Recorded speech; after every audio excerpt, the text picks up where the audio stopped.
Hi, we're here at our Nob Hill substation, and actually the chief and I were here almost a year ago reopening this substation for the first time in several years. And our budget this year is about going a lot further with all things public safety. We know this is the #1 challenge facing our city, and we know it's been challenging, it's been frustrating, and it's going to be a long road ahead. But we've got to get to work, and our budget is truly an expression of the kind of investments we're putting in public safety. So Chief, tell us what is inside the budget and in store for public safety. Obviously, the priority budget items that we look at right now is hiring more officers, and we've been very successful this past year increasing more cadets in our academy as well as hiring lateral officers. We're pretty sure that we're going to reach the goal of 100 by the end of this fiscal year, 100 new officers. A sight for sore eyes, I think, for a lot of us, and I know we've been working hard getting that first 100, and then we're going to keep getting 100 every year until we're up to that 1,200 goal that we set over the course of 4 years. Now, I know also, only a couple of blocks from here, unfortunately there was a shooting where we lost a member of our UNM baseball team. It's something that's really affected our community. It's something that is unfortunately a reflection of violence all over town. But we know that we've got to keep our students safe and be there for Route 66. What's in the budget that has to do with this particular area?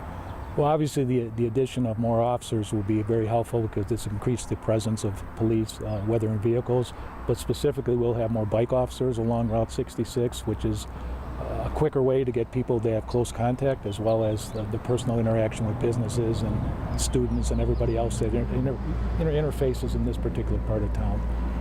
We do have a more comprehensive efforts because we have crime throughout the whole city, and crime doesn't stop at the border, so to speak. It'll go from one area command to another. So we have efforts to have more of a overall citywide initiative as well that corresponds with the bike patrols and problem response teams and whatnot that will address the crime.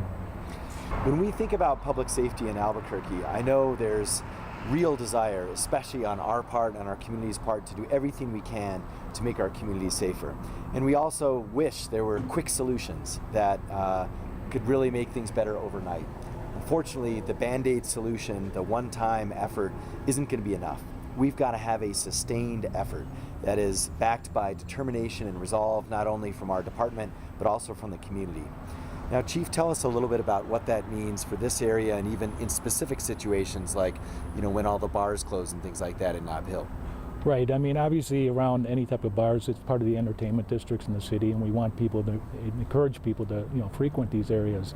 What the problems, though, is there's alcohol served, and when there's alcohol served, the issues that occur when bars close are obviously drunk driving, pedestrians trying to get to vehicles, maybe even trying to get to Ubers or Lyft type rides, as well as the occasional fight that spills out of the bar into an alley or into a parking lot that may start with fist fights to knife fights to gun fights, as we've seen a gun incident recently. And that's the concern. I think just having more officers present here will control that. We do that downtown. That's been part of the history of Albuquerque, is when you have a concentration closing at the same time, all these people come out together. That's our biggest issues, is to try to get patrols here so that they're more familiar with the fact that they don't know if an officer is going to be in the area or not, and they're less reluctant to get engaged in some type of criminal activity.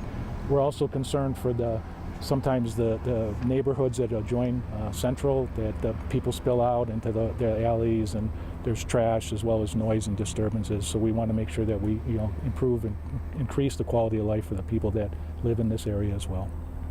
And I know it's been, even when I was growing up here, we all staying out in Nob Hill and downtown all the time, and I think what we've learned is that there's ebbs and flows when it comes to specific crime on the weekends when the bars come out, and right now it's something we're really going to focus on.